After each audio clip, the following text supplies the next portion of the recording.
For my third year of animation study at the University of Salford, we were tasked with making a short 90 seconds to 3 minutes animation to show off our skills that we have learned in the 3 years of study here. And so I used an idea I got from ever summer about wanting to make the Warhammer figures but swap them out with dinosaur heads. So yeah, I used that idea and decided to make it into a puppet. Yeah, started doing some ideating, concept arting. Some of this is based a bit on Planet of the Apes, Dr. Zaius. where we fight off against the humans, not humans, the apes. So like he's the chicken. There's some rough storyboarding here to try and like sell the idea of what I was wanting to make. Yeah, all this has spoilers in for the film. And yeah, decided to try and design the armor pieces, try and understand and help.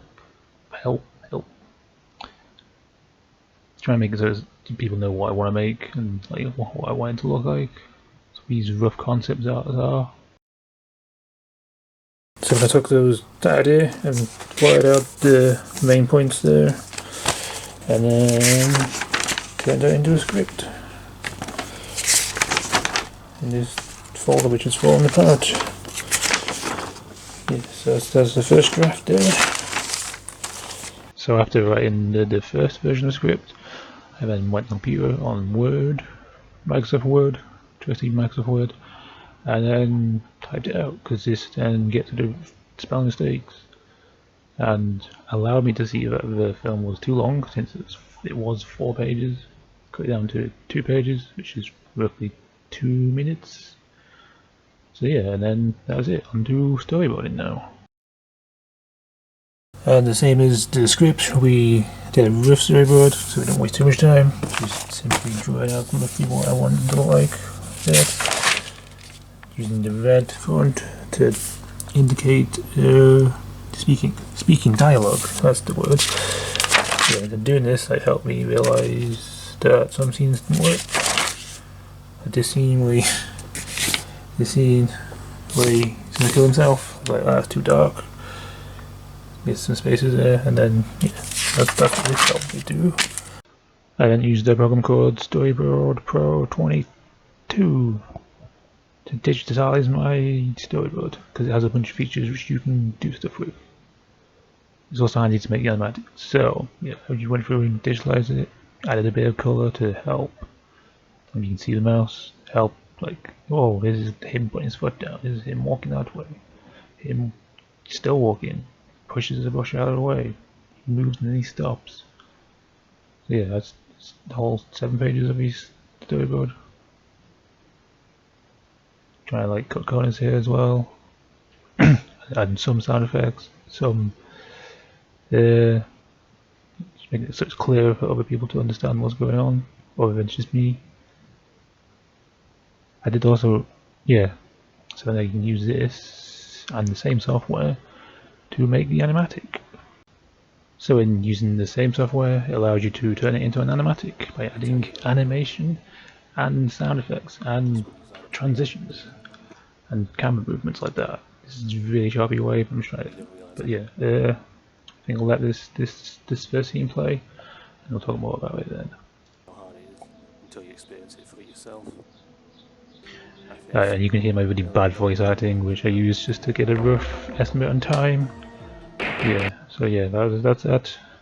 This allowed me to easily showcase it to people, and I reordered the order it goes in. So yeah, that was a good thing to do, really helpful. So yeah, on to the next stage. So now we're gonna look at all the pictures we took of making the puppet. Like here's like the bare bones. I got help with the puppet, this bit of the puppet, especially from Steve Boot, who helped quite a lot during this process. So yeah, this is like assembling the parts he had to try and make a full armature. He's missing the head joint there, right at the top. Yeah, and then got some armature wire. I guess armature wire, twisted it. Just, twisted in that bit there, put a little screw in there to hold it in place. Yeah. That's it finished there. That's it next to the rough sketch we did to try and get a rough size to like How big he's going to be, no idea if you can hear that bird in the background. But well, yeah, so that's the armature done. Doesn't have a neck joint yet. Yeah, he's all attached and soldered on, I think. Yep, so as I did. And then yeah, now we're going to start beefing him out with some sponge foam to make him look bigger than what he is. Yeah, we stuck it on using, and there'll be on these pictures soon, some contact cement to glue the foam to itself. So yeah, so there's a picture. Stuck, that's his torso, and then we can trim it later. And then that's his legs. They're just simply wrapped down and glued to itself. And then we did a puppet workshop, costume workshop. Can't remember who with, but yeah, this is the basic armature we used. Stitch the fabric, pin the fabric to the model. We then, yeah, so we know how big it is. We marked out the size of it, we're making the torso a bit for this. We cut out some lining. There's the outline of the t-shirt on there. Vaguely see there. Yeah. So then we cut them out to the same size. And then we use that hot iron to stick them together with two sides now, which I then sewed up the sides. Blurry picture because there's a lot of blurry pictures. That's it on the armature there. That's as far as I got because I can't sew. So we go back to this puppet again. There wasn't a picture of it again. We started doing the arms there. There. Yeah, I think that's all them cubed up. Yeah, that's the way picture. I think trimming him a bit there. Yeah, there's that contact cement. That stuff. That stuff we used. You recognize it? Good for you. Yeah. Ooh, he's missing a tail though, which is what we figured out. There, he's got his tail. Just as I said. Yeah, there's his tail.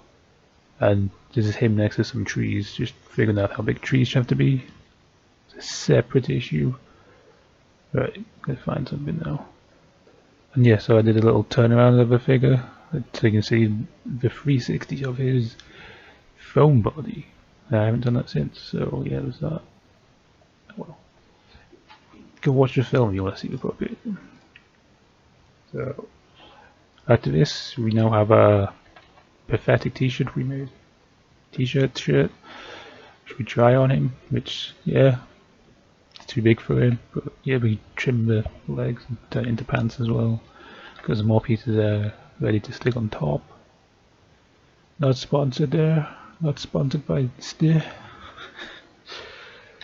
Yeah, there's just more pictures of me sewing badly here, the arms on, here again. So when I turned it inside out, then yeah, missed a bit because we stuck out. This is the glue we're using, multi-purpose impact instant contact adhesive. It sticks to itself, not the object it's stuck to. And now we did some kit bashing. We found some pieces to use for kit bashing. Once again, help with from Steve again. We primed them, ready to paint them. But some pieces were a bit too, like his leg was too fat, so we had to trim his leg a bit and trim the shin pad as well. So yeah, just put them on to see how he looks like. I haven't glued anything yet because his crotch is true in there. Then yeah, more pieces there. We've got some foam.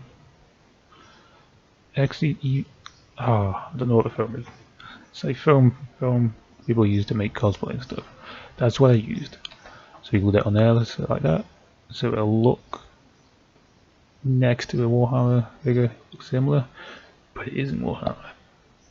So yeah, then we didn't sew his crotch up. We sort of glued the rest of his jumpsuit down and stuff, adding more bits to the shin pads to sort of hide the gaps. We got this wooden bit which I wanted to use as like a ladder. Yeah, you never use a ladder, but give you the idea he has a ladder on his backpack made out of a McDonald's toy. No idea what it was. What it is. Yeah, so we thought it'd be funny we can carry his frying pan across. I think in the film he doesn't do that. Yeah, and that's all glued together. This glue's leaves a lot of residue behind if you're not careful, like I'm not. And we helped Steve again, covered his hands and his tail in some plumber's epoxy and orange paint to give it this weird texture. But I showed people and people said they liked it, so I kept it. Yeah, there's a picture of his tail as well. But when we go back to the armor, doing the cufflinks, I guess, then seeing what it looks like together. Yeah, and then we decided to like go tape it together to see like this is what it will look like maybe. Shout out to my water bottle, trusty water bottle. Why is in so many shots? Yeah, there's more shots of that. And then we got some plasticine to try and like go, here's a head. Once again, not sponsored by mysterious brand. There. Yeah, more pictures of this. And then you can see the McFarlane Space Marine figure we used as reference, size reference, and seeing what bits he had. And gluing on the shoulder pad bits. Yeah, there's all the bits like taped together to go like, this is what it look like. Yeah. So now moving on to using some milliput. That's 2-part epoxy stuff. Yeah, so we put some of that on the fish and then we filled in some of the gaps like there, that white bit there. It dries white as well. Yeah. You can see more of it there, it's much clearer. We put some stripes on the armour and stuff. Here's a close up of the fish. And then for the flame of the campfire, we wanted to try and make one out of hot glue, because you can make little ones out of hot glue. So I was wondering if you could do that. The answer is no, because it's just sort of stuck to all the plasticine, melted the plasticine together. Total fail. Anyway, back to the armour, which is the same picture as before. I think. Yeah. So then we put that back in the spray booth. Didn't take a picture of it getting sprayed, but we did. And then I think while waiting for that to dry, I then made a gun, made one out of cardboard just to get the size, test it for like 3D printing later. Just various shots of him like showing it off. So yeah, there's me working out the shots in millimeters. Very complicated, and I used a lot of it because the gun turned out too small. Spoilers! So yeah, then we decided to make one out of balsa wood, just to give it a 3D effect. Stick some bits on it to make it look more like a gun. So yeah, and then there's a blade picture. So yeah, there's a picture of all the pieces primed and another flame dried in the background. This time with tin foil. Painting the gun up and bits which are black. Then getting to work on painting dark blue first. Because I don't know why we picked dark blue, we picked light blue. Yeah, well, whatever. There's a backpack. And then another picture of just the pieces there together, with Dino in the background. More pieces. There's Dino again, testing out the size of the water canteen. Yeah, there's all the pieces finished. Yeah, probably maybe the fish. I think, yeah, they're all finished. Yeah, there's another flame there. You can now have glue. But now we're working on the head, because he's a clever boy. He's a big head. There's just testing the head, because there's a lot to cut off the head. There's all the offcuts there so far. As you can tell, I move around a lot on this figure, which annoys me. Putting some foam on the feet, because we decided the feet were going to be the same as the hands. Yeah, now we're onto the backpack, because we wanted to magnetize it, right? So we thought, this big brain was like, let's cut the magnet in half, because then it won't be as much. Didn't work. So I just had to cut a hole in the backpack and found that I had a spring in it, so I couldn't put the magnet in it. It took ages like fighting with it, and eventually I pulled it all out on the inside. Don't know what the spring was for. All knows it's a McDonald's toy. So yeah, that's afterwards. Now we have a hole in both parts. If you just hot glue the things in there, it's fine. Golden works. It's like so satisfying to put it on and off, because he's gonna not have it on for some scenes, have it on for some scenes.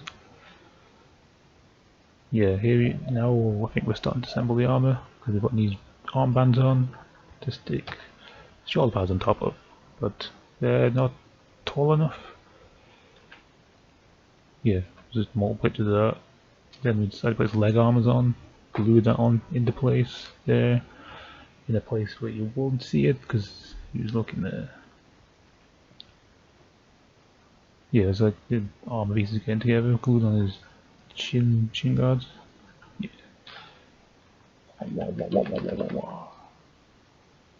Oh yeah, he has a neck piece now. I forgot to mention that. So now his head can go up and down. Up and down. He can move his head down. And then there's a tree. Spoilers for later.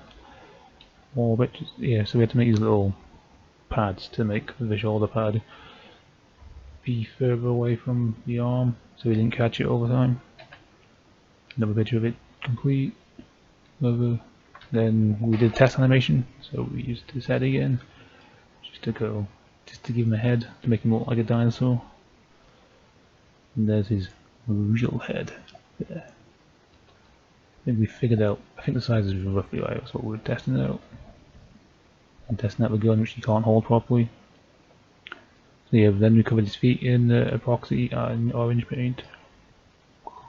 Yeah.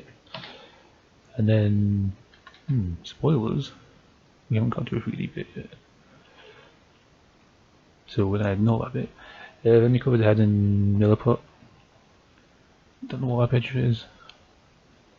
Yeah, and then since then we've dirtied the armor up. Got a lot of it to like hide the crack, and then put his bandage on to hide the end of the fabric there. As you can see, it's sticking out there. Yeah, so there's that. There's his head. Found some pins, black pins to use for his eyeballs. Since his eyes aren't going to move, so that's good.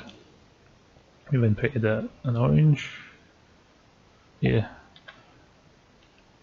Yeah, so after shooting, his right arm came off the socket, so I had to cut his arm up to fix it. There's him holding the wall ball, and yeah, so we just decided to fix it and make it look like a bandage, because like, what else do you do? There's him on the set, taking the break. Yeah, that's all about the puppet, the armature we made. So as you saw before, I made some 3D printed elements using Tinkercad. Because it's an online thing, and I suck at 3D, and it's easy, and as I say, anyone can use it. So like, yeah. So we'll look at this, the gun, and then yeah, just show you like what you can do with it. So you can do like all sorts. You can like, well, you can make 3D stuff using basic shapes. You just saw like all the parts. This is like the gun ready for printing, both parts. I had to like keep extending it though. There's like a lot of problems like that. But if we do this, yeah, you can just put a shape there, put a square there. We can merge the two. Don't know what I could have done then, but yeah. So that's pretty much how I made this, which I'll show you right now in the time lapse.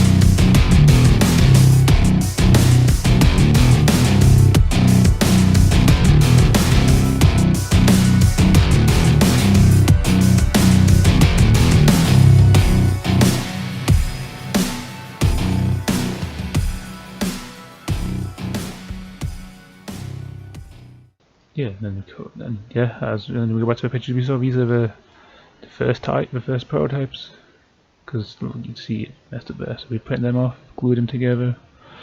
They're a bit wet and dry sanding. Yeah, so that's that. So yeah, that's it, sort of finished. But yeah, this one didn't print off well, which didn't matter because it was the wrong size anyway. Because as you can tell, you can't really hold this bit and that bit.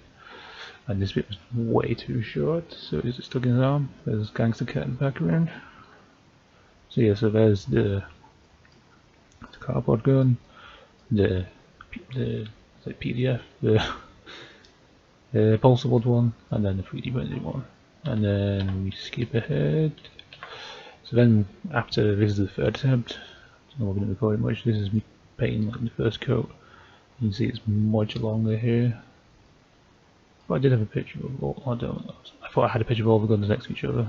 Yes, and then skip again, and there's a gun finished. Wish I could sort of done like a dry brush or something to make it look more like a gun. But yeah, that's the 3D elements.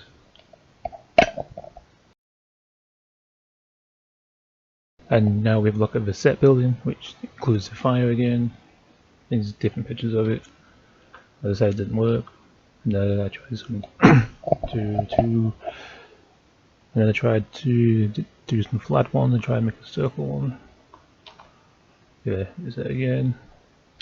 I think yeah, I put in the freezer as well to see if that would help, but that didn't help either.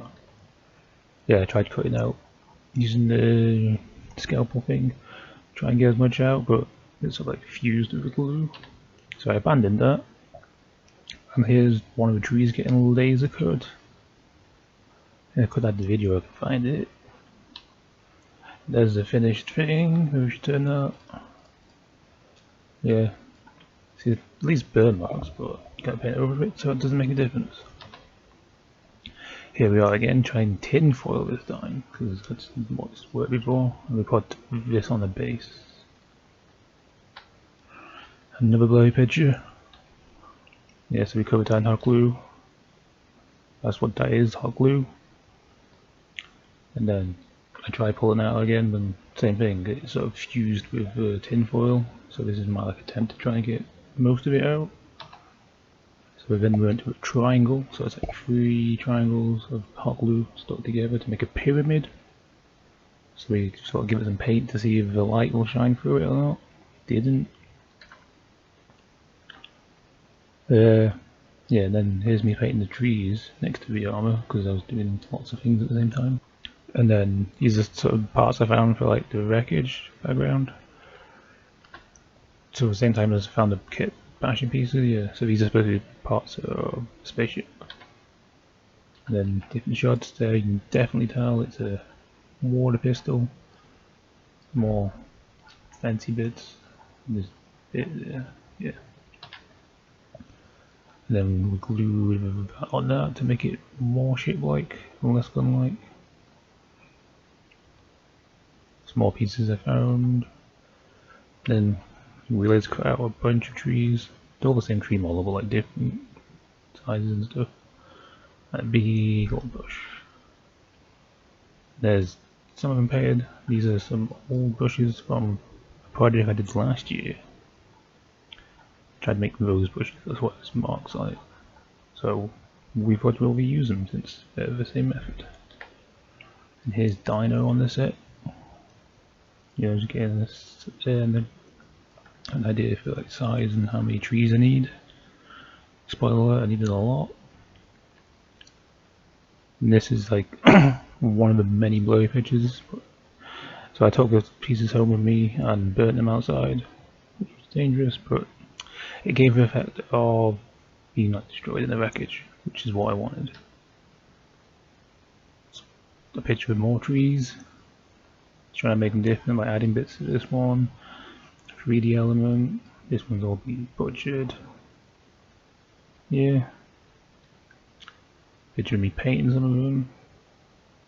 Trying to go for like a purpley colour to make it more Earth-like, not Earth-like, alien-like. Because it's supposed to be an alien planet, not a normal planet. It also makes it look different, because then there'd be like brown ones and orange ones. They're purple ones. So there's the other shot of the burnt pieces. Don't know. I hate my phone sometimes. There's my leg. There's like, say a finished set, or enough trees to make a set there. And then another attempt at making a flame. So I thought I'd hand cut this one. Not why I thought that, but yeah. Don't know what this picture's supposed to be.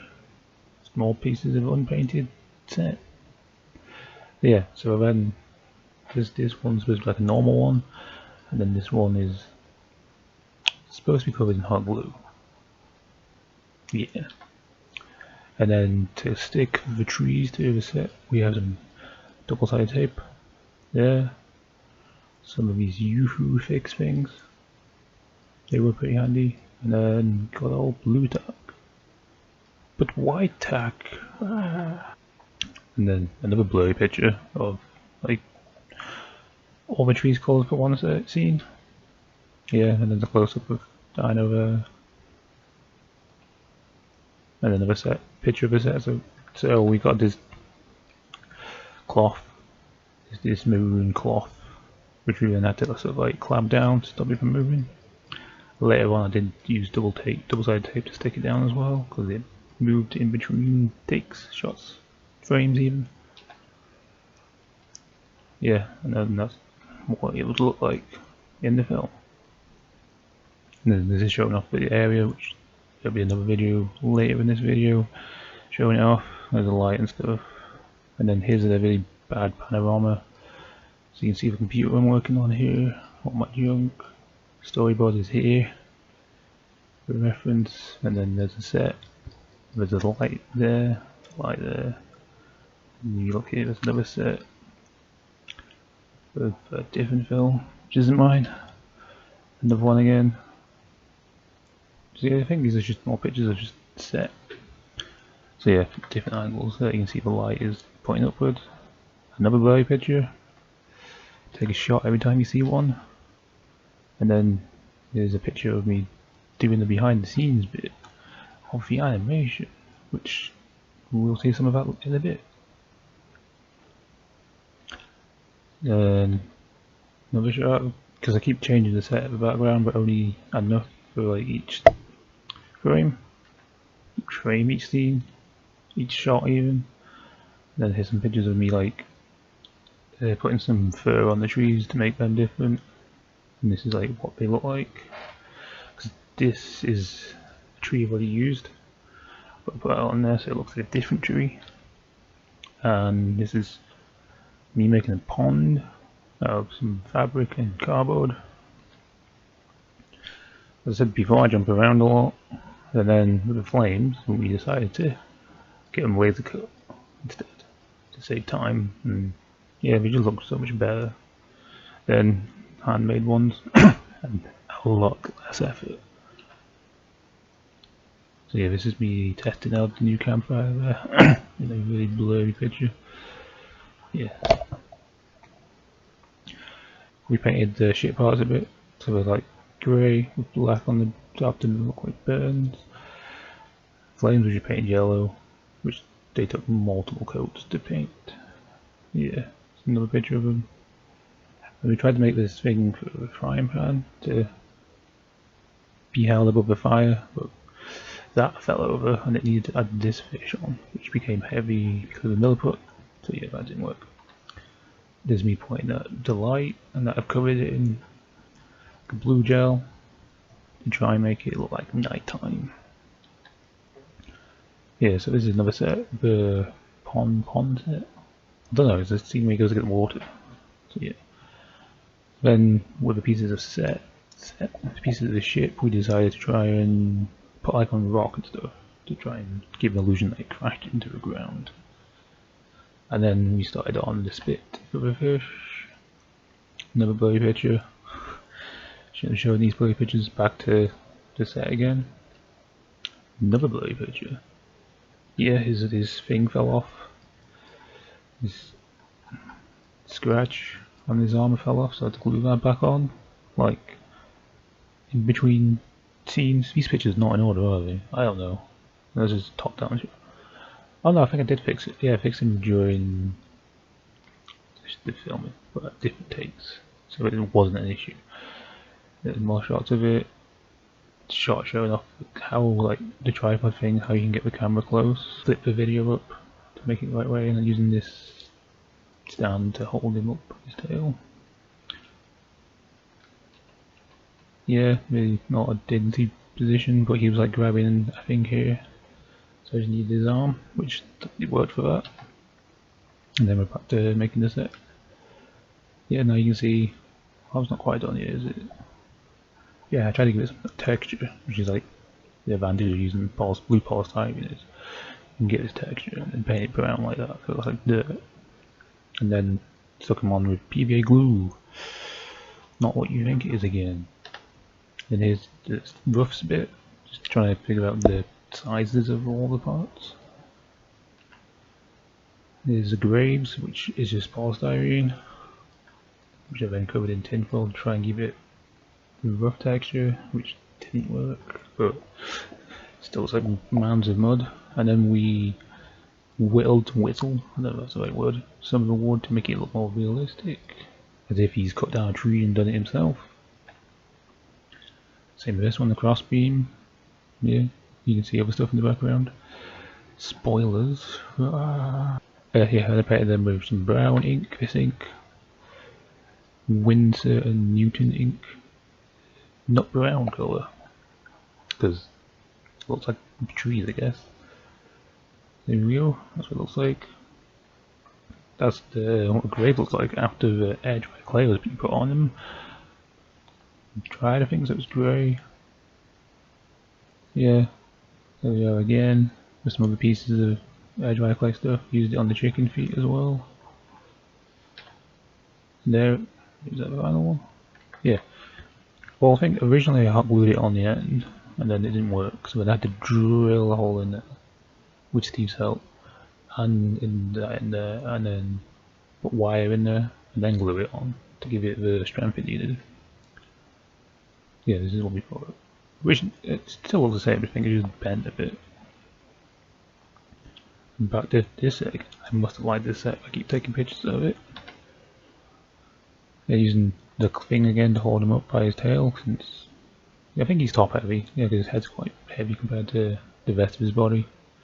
Something should have maybe worked out before I started. And then we got some string, we painted that green with ink as well. Trying out different techniques of painting. Yeah, there you go, because then I wrapped that around there to make it look like you tied it, and then yeah, it looks bent now, but well, not much I can do right now. There's the pieces of the set, the thing being used. Yeah, another picture. Yeah, so we figured out a flame, we can put like in a support, we can then swap that out for a different flame, so it looks like the flame is like flickering. Here's the base, and then we decided to add some real sticks to it. Yeah, which we hot glued together. This one. Yeah, and then we painted it like black around where the fire was to give the illusion that it's been burning. Another blurry picture. Yeah, there's a picture of him at the campsite, which no, it's second to last scene. Another picture right there. Another blurry picture. Blurry picture. Corrupted picture as well. Yeah, just showing like this is how we had the close-ups. Cameras right here, with on this arm there. Yeah. Yeah. There's a little sleepy thing. And there's a picture of like the final scene as well. I think it's me setting it up, isn't it? Yeah. Because because they were like putting a line like that. It's like hard to get, so you couldn't see him. Yeah. Yes, that's all about set making. And here's a bonus video of me making a set very fast. So enjoy.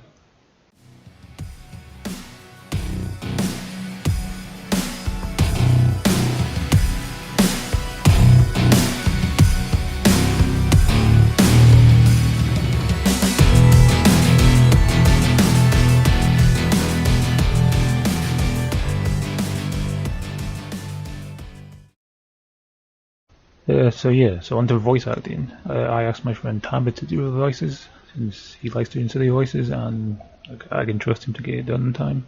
So yeah, let's cut to what he has to say about it. For the processes, I use Audacity to record my voice. This software allows me to edit my voice in whichever way I please.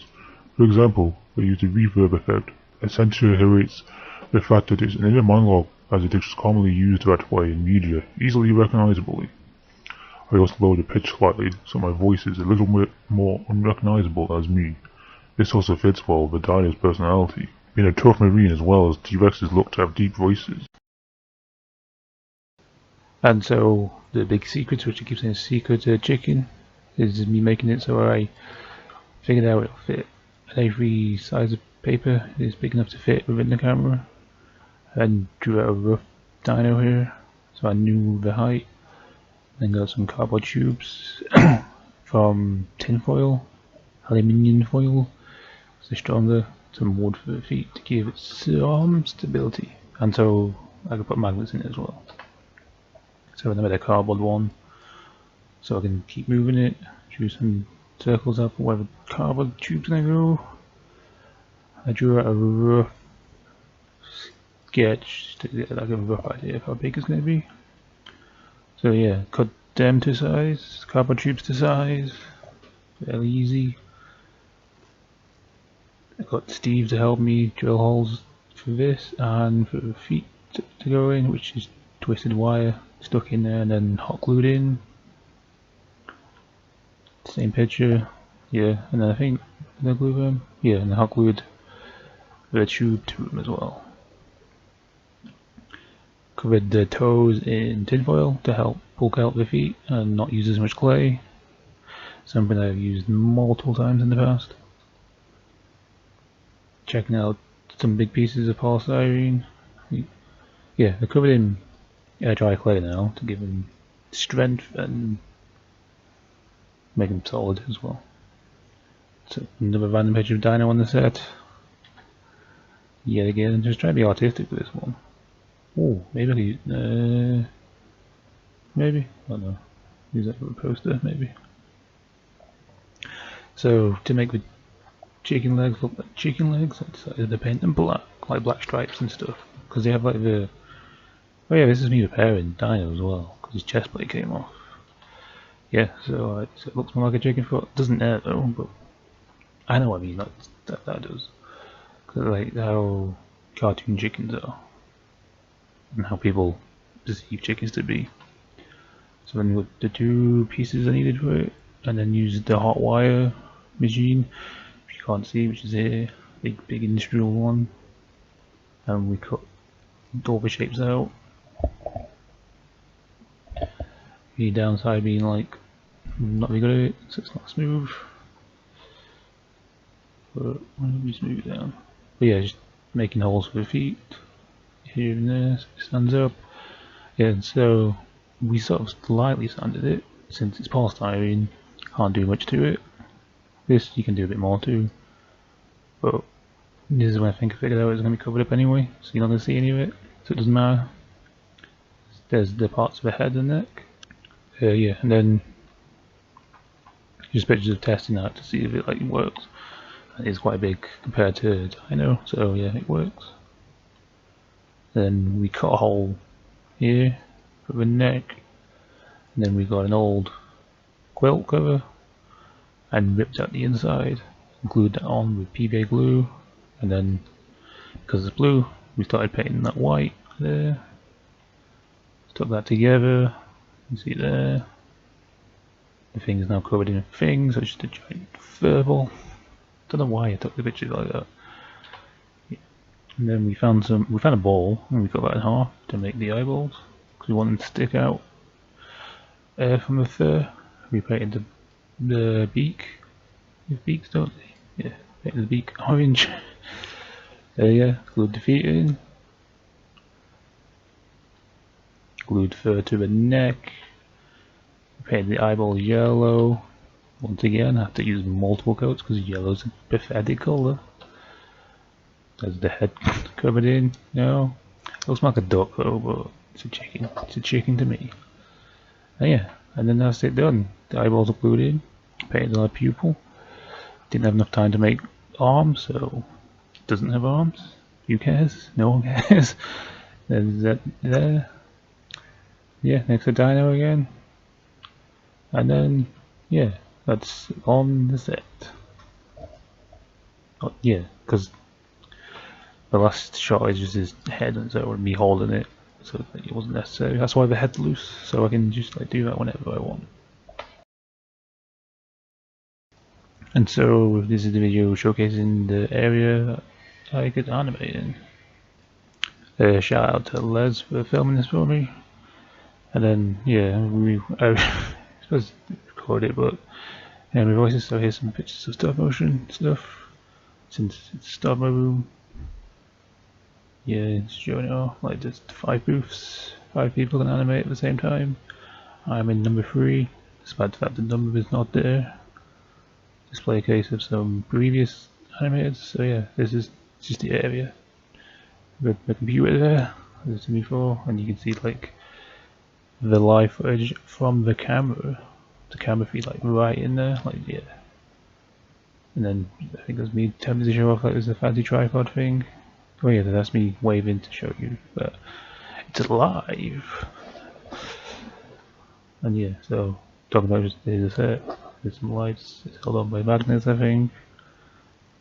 There's no shots of the magnets, should have been. Yeah. Just big light, another big light, 2 big lights. Yeah, oh yeah. You can, yeah, if you squint, you can see magnets underneath. That part of that.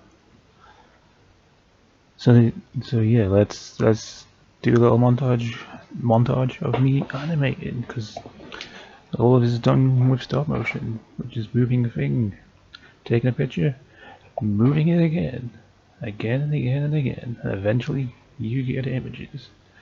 So enjoy this sped up animation.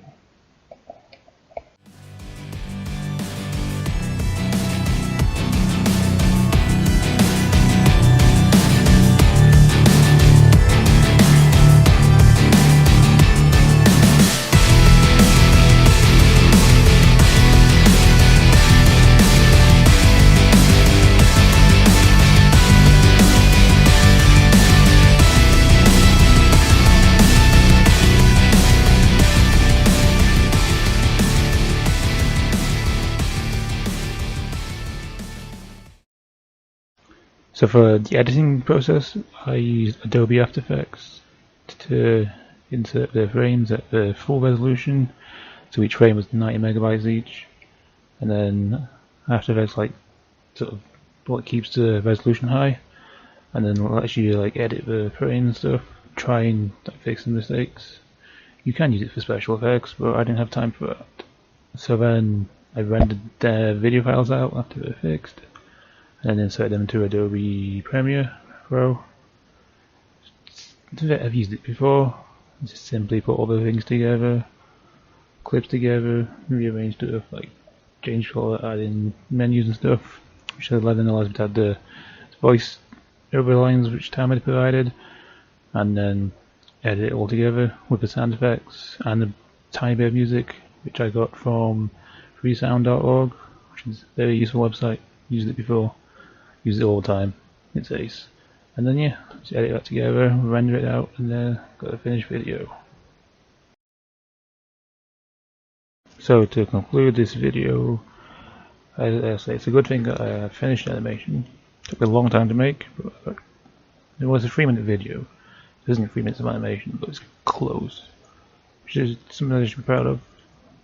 There's a few things I'd like to change and stuff, but like time issue was a thing. Like I'd love to have like color graded it, maybe sort the background out, and replace the green screen. I feel like it's good that I did most of this on my own, but I feel like I could have used a bit of help here and there to make it easier on myself, and to allow me more time to make it better. But I'm glad I got Timer to do the voice, because I changed it a lot, because the voice I did use, the scratch audio, was quite depressing, and what he provided was a bit more entertaining. So yeah, that's like an improvement stuff. There's a few mistakes in it and stuff, like the puppet could have been like made a bit better, because the issues of the puppet falling apart like on the inside and stuff, and having to spend time cutting him open and fixing things was like, it's hard. And then in relation to this video, it was like, I should have like recorded stuff instead of using relying on images. You know, it seemed to be an easier thing for me to do. So, yeah.